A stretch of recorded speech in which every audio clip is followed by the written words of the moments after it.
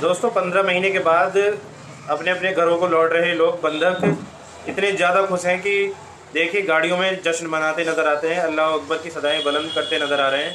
टूटे हुए घर हैं और लाशें हैं, उसके बाद भी लोगों का जश्न बरकरार है। दोस्तों अपने घर और अपने देश की बात ही अलग होती है। तो दोस्तों वीडियो के बारे में आप क्या कहना चाहेंगे और इस समझौते के बारे में आप क्या कहना चाहेंगे, तो आप कमेंट बॉक्स में ज़रूर बताएं। वीडियो को लाइक करें, कमेंट करें और शेयर ज़रूर करें।